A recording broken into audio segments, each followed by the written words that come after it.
Islam ada 4 sahabat Nabi yang punya karakter berbeda. Ada Abu Bakar, ada Utsman, ada Ali, ada Umar. Ya Ustaz Somad itu kan Abu Bakar, lembut. Sini Umar bin Khattab ini. Insyaallah. Takbir. Saya ambil sifat itu. Ustaz-ustaz mesti begitu sekarang. Kalau yang batuk saja diatur, itu Ustaz tahun 60-an.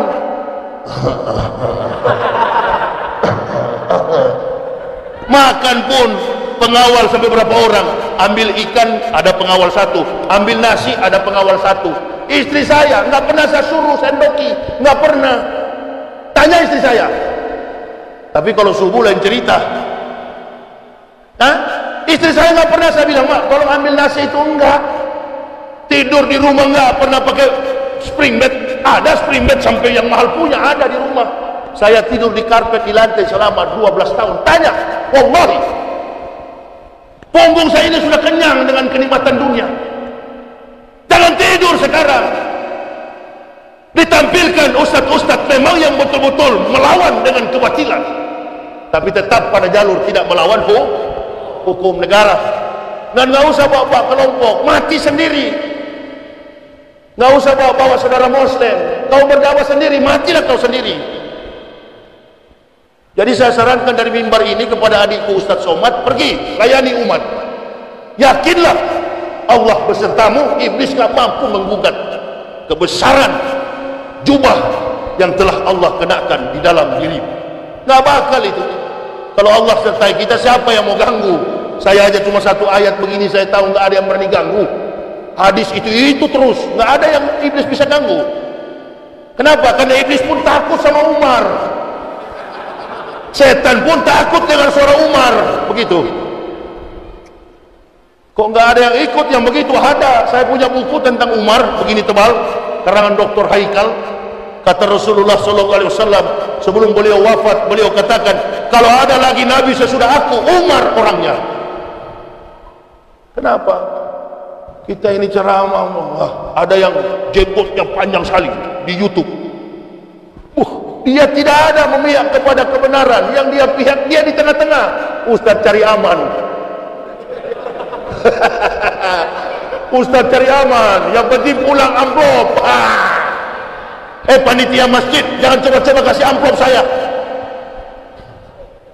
Saya nggak butuh amplop itu, yang saya butuh adalah kebenaran, tegaknya negara Kesatuan Republik Indonesia, terutama tegaknya dakwah Islamnya demi anak cucu kita di masa mendatang. Itu yang kami butuhkan sebagai ulama, sebagai pendakwah kemana-mana. Mati di jalan Allah, iskariman aumut, hidup mulia atau mati syahid. Takut mati? Enggak lah. Maka saya enggak butuh pendamping, saya enggak butuh pengawal. Saya butuh istri saja di samping, kalau enggak bisa rontok seminggu. Istri saja di samping kiri kanan saya dengan anak kecil masih bayi. Paling gampang bunuh saya ini. Gampang? Enggak juga gampang. Enggak juga gampang, saya melawan. Coba, kalau nggak percaya, coba aja lah habis ceramah ini di luar sana. Untung alhamdulillah Ambon sudah aman, Poso sudah aman. Alhamdulillah. Kalau seperti dulu, insya Allah antum dapati anak paling depan. Anak paling depan, insya Allah. Kalau seperti Ambon dulu, Poso dulu, tapi itu kan bukan perang agama. Islam dan Kristen dijadikan kuda tunggangan untuk mencapai isu-isu politik. Sama dengan sekarang, diadu kita, ditabrakkan kita. Untuk apa? Kepentingan politik. Ustadz jangan mau ditunggangi. Saya kebetulan berpihak kepada Pak Prabowo. Kenapa? Apa alasannya? Ini argumen demokrasi. Dan saya ajak kepada ini jamaah, ikut saya sebagai ustadz. Ikut. Yang nggak mau ikut silakan ke Pak Jokowi sana. Tapi dolar udah mulai merangkak naik. Sudah berapa belas ribu sekarang? Dulu Indonesia moneter berapa ribu? 17 ya? Berapa ribu sekarang? 14 ribu ya? Innalillahi. 15 ribu. Tugas berat Ibu Sri Mulyani. Doakan beliau, putri Indonesia yang cerdas. Doakan beliau, Ibu Sri Mulyani, agar bisa mengatasi krisis ekonomi rupiah yang semakin anjlok. Dolar mengamuk, rupiah makin terpuruk. Doakan Ibu Sri Mulyani, doakan juga Pak Jokowi, karena beliau biar bagaimanapun masih menjabat sebagai presiden. Hormati beliau, ya, masih presiden. Tapi 2019 bilang sama Pak Jokowi, sudah Pak, Bapak istirahat aja lah. Ya, kepada Pak Maruf Amin, Pak Maruf Amin karena sudah mengambil langkah sebagai seorang politisi, jadi kalau sebut kiai saya agak takut. Bilang aja Pak Maruf Amin, amin ya robbal. Dan jangan coba-coba memanggil Ustaz Somad seperti kampret, seperti cebong yang di televisi itu. Dia bilang-bilang Somad, jangan. Saya sangat hormati beliau itu, karena beliau banyak ilmu dari beliau saya serap. Mana ada orang sekaliber beliau. Ini bukan kemampuan Ustaz Somad. Orang yang habis 30 juz bukan kemampuan dirinya. Kemampuan dari mana? Dari Allah yang dikenakan kepadanya. Saya dari kafir, mana bisa ibu bapak ceramah berjam-jam seperti ini. Orang yang baru masuk Islam dari kafir bisa berdakwah begini. Siapa yang berikan? Allah tanamkan ilmu di lidah saya. Jadi bukan saya yang berbicara, Allah dengan kemampuannya kepada kita. La haula wala quwata illa billahil aliyyil azim. Diberikan ilmu itu, ditaruh ke dalam lidah kita. Orang-orang pilihan, banyak ustaz di Riau sini. Ada yang doktor di Masjid An-Nur, guru kita, ulama kita, doktor yang istiqomah, bukan seperti tuan guru bajingan. Doktor yang istiqomah, men. Doktor Mustafa Umar itu betul-betul doktor, berdiam di masjid, mendidik umat dengan ilmu agama. Ente kuliah di Mesir, jadi gubernur, masyaallah. Lombok, saudara-saudara kita ditimpa musibah. Hati-hati, Bali tidak ditimpa tsunami, Bali tidak jadi gempa. Aceh, tadi malam saya katakan di Koto, Pangkalan Koto Baru, Sumatera Barat sering jadi gempa. Kenapa? Mayoritas Muslim, hobi bermain judi, hobi narkoba di Kota Padang, di Aceh juga begitu. Lebih cepat dihisap oleh Allah. Kenapa? Karena kata Kiai Haji Muda Arifin Ilham, karena terlalu banyak munafik di negara ini.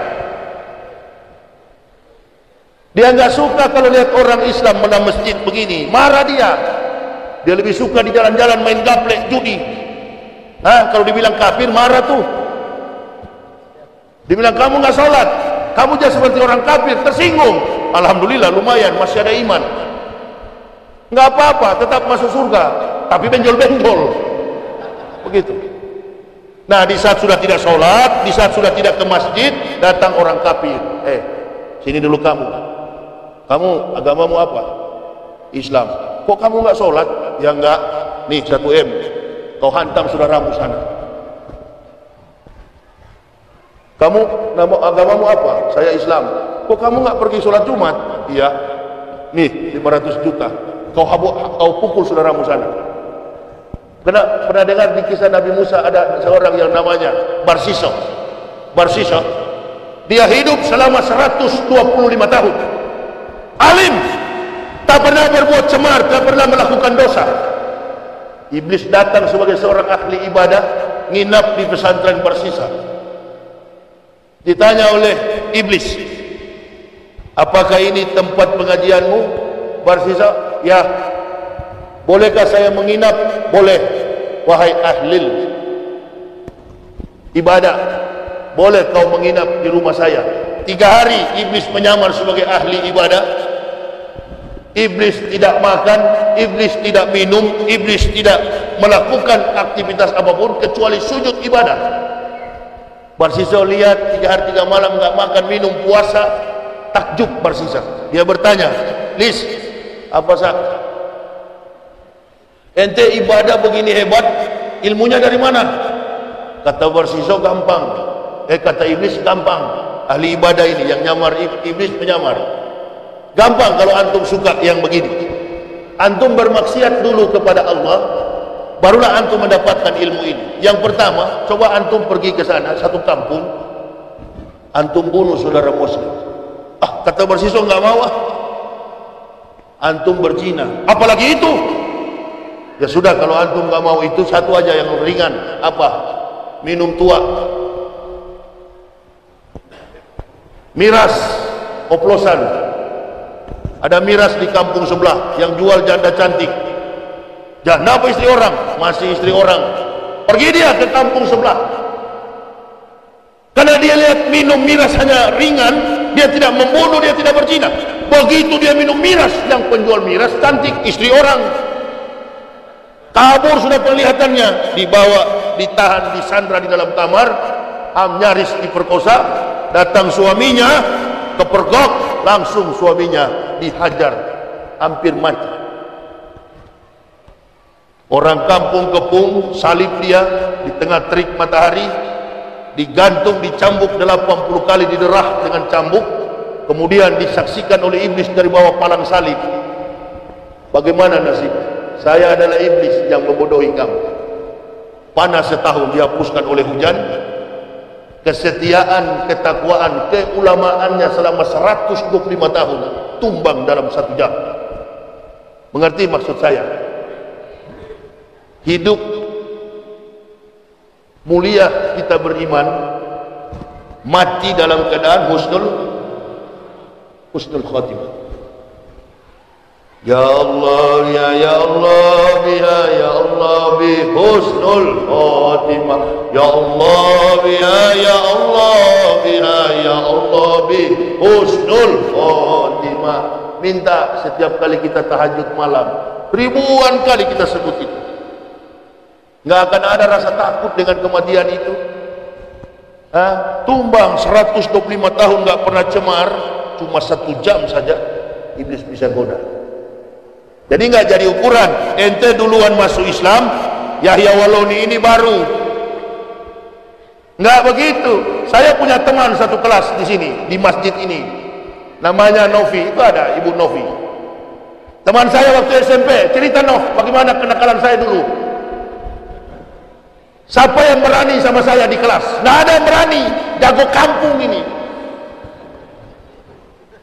Bapak saya angkatan darat, jadi saya kalau ditangkap polisi cepat bebas. Nakal di atas nakal. Saya ikut bela diri Raja Wali Kekari, taekwondo. Suka berkelahi. Tanya Novi itu, satu kelas sama saya, SMP Negeri 3 Manado. Tapi walaupun saya nakal, tanyalah bagaimana otak saya, dia tahu. Novi tahu, satu kelas kita. Dia bilang, Ustaz, kenal lupa sama saya. Yok, masa kenal lupa apa kita? Bahasa Manado. Nama saya Yopi. Ya, Yopi Yahya Waloni. Waktu masuk Islam, Yopi saya buang. Kenapa? Karena tetangga anjing saya namanya Yopi. Proba nama saya jadi Muhammad Yahya Waloni. Kalau tanya saya di kampung, tidak ada kata-kata orang di kampung. Oh itu tukang berkelahi. Tukang berkelahi, nakal di atas nakal. Ibu saya yang suruh, terlalu nakal kamu, sekolah pendeta. Disekolahkan saya sekolah pendeta. Karena orang tua sudah nggak mampu ngurus sama saya. Kenakalan saya cuma satu, berkelahi. Nah ini jangan sampai kamu, jangan sampai kumat lagi, kan begitu kira-kira. Apalagi ada One Pride sekarang ini, One Pride TV One kan. Saya lihat kalau di TV itu saya dengan Nuril ini sama beratnya. Bilang sama, iya ini kan direkam di YouTube. Bilang sama Karni Ilyas TV One, anaknya Abu Rizal Bakri, suruh Nuril timbang berat, ustadz dengan ustadz di atas ring. Mas apa itu MMA, ya MMA itu masuk di situ TV One, One Pride. Suruh naik dia di ring, suruh ukur timbang, kita berhadapan. Jangan jangan suka memperalat orang lain. Saudara Muslim di Jawa diperalat, kemudian Ustaz Somad juga di Riau tidak usah suruh orang. Udah saya dengan Nuril aja di atas ring. Sosok jagoan Ustadz itu bukan berkelahi. Ustadz itu didik umat itu ke jalan yang lurus. Sosok bajingan. Makanya saya selalu katakan, lebih baik mantan kafir, mantan bajingan jadi ustadz daripada mantan ustadz. Kalau mau jadi bajingan, bajingan sekalian. Ada ringnya, ada tempatnya. Di mana? MMA TV One. Lapor kepada Karni Ilyas, Pak Karni, saya mau lawan Yahya Waloni, dia ceramah di YouTube mau lawan saya. Alhamdulillah. Memang ini terulang lagi dulu-dulu ini. Kalau mau jadi petinju, mau jadi tukang kelahi, jangan jadi ustad. Sana latihan pukul sansak sana, salurkan bakatmu. Di dalam dakwah begini enggak ada, jangan pikir masalah duniawi. Ghadwatun fisabilillahi aw rahatun khairun minad dunya wa ma fiha. Berangkat pagi atau sore, berjuang di jalan Allah adalah lebih mulia daripada dunia dan segala isinya. Jadi tak berkumpul begini untuk bekal mati besok. Bagaimana kita diwafatkan oleh Allah dalam keadaan husnul khotimah. Sampai di surga sana kita ketemu pengurus masjid. Assalamualaikum Ustaz. Waalaikumsalam warahmatullahi. Mau kemana Ustaz? Enggak, sebentar lagi ambil handuk. Ustaz tempatnya di mana? Cuma lantai 10. Ya, Ustaz yang begini tempatnya di lantai 10, jamaah di lantai bawah. Ya enggak sholat-sholat, tukang kebun. Enggak apa-apa biar tukang kebun, yang penting surga. Masuk surga, ketemu pengurus masjid, ketemu tentara, ketemu polisi. Sama-sama kita di dalam. Kenal di mana Pak sama saya? Di Pekanbaru. Masa Ustaz lupa? Saya waktu itu kan mewakili Kapolsek. Oh iya ya. Kenapa Kapolsek tidak hadir? Takut. Kenapa Dan Ramil tidak hadir? Sibuk. Kenapa Sama tidak hadir? Takut. Siapa yang datang? Ustaz Yahya. Pantas. Itu kan disorot nanti. Nggak apa-apa, kita bicara kebenaran.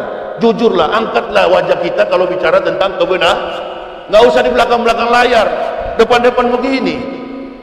Kalau di belakang layar itu nggak betul, itu sama dengan teroris kan. Mau bom orang, rakit dulu, rancang dulu, nanti nggak ada orang baru bom. Itu tindakan penakut itu. Bukan orang Islam itu. Di Pekanbaru ini ada tuh yang kurang ajar begitu. Polisi lagi jaga di pos orang Islam yang aktif di masjid, polisinya dibantai sama teroris. Apa yang dia bawa? Islam yang dia bawa. Bukan Islam yang begitu. Kalau Islam begini nih, tembak langsung. DTL, dakwah tembak langsung. Itu baru namanya mujahid. Urusannya nanti kalau yang tersinggung sudah ditangkap. Ustaz Yahya ditangkap. Kenapa? Karena mengatakan Megawati cepat mati. Nggak tahu siapa yang sebarkan informasi itu. Saya masih hidup polisi belum panggil saya. Kalau polisi panggil saya jawab. Kenapa Ustaz bilang Megawati cepat mati? Enggak, kalau dia sudah mati Pak, dia tahu di sana ada akhirat. Dia kan yang mengatakan akhirat itu seperti sudah kita tahu. Ustaz-ustaz itu adalah peramal. Ustaz nggak tersinggung, bukan ustaz itu penakut. Tersinggung sebagai pendakwah, kami tersinggung. Tinggalkan kafir masuk Islam, tujuannya adalah akhirat. Itu yang menjadi tujuan saya. Panitia masjid sini nggak kenal sama saya, nggak ada satupun saya kenal. Novi yang telepon saya, tolonglah Ustaz, kita ini berteman dari Manado. Memang enak kalau ada koneksi begitu ya. Boleh saya datang, tanya sama Ibu Novi. Apa saya pernah bilang, Nov, satu kali ceramah sekian juta ya? Tanya. Saya hotel saja bebas gratis. Itu tuh tadi malam, tadi siang istri saya mau makan siang, beli makanan. Allahu Akbar. Begitu lihat ustadznya ya gratis semua. Jadi enggak kamu bayar deh? Enggak. Rupa-rupanya kenal Pak orangnya. Siapa? Enggak tahu tapi dia kenal. Istri Ustadz Yahya ya? Iya. Bu, Ustadz di mana? Di hotel. Semua gratis. Itu kan sudah cukup nikmat Allah. Kalau saya pikir satu ceramah sekian juta, ini jadwal saya full. Dikali 5 juta, waduh sudah miliarder saya. Nah itu tuh yang 2 orang di Trans 7 itu. Itu barangkali yang mereka pikir, Ustadz Somad kesana kemari, dibayar berapa ini? Sama, kita ini Ustadz yang ikhlas di jalan beliau nggak pernah pakai target. Ini supaya jemaah tahu. Yang dengki, yang iri, silakan iri sama beliau. Tapi saya dari mimbar ini mengatakan, Pak Ustadz Somad Al-Mukarram, adikku, ceramah hadiri yang sudah terjadwal. Jangan mengecewakan umat. Hadir saja, yakin saja Allah besertamu dan tidak ada setan yang akan mengganggu. Polisi sudah berjanji akan menjaga beliau karena beliau adalah aset umat. Polisi sudah berjanji.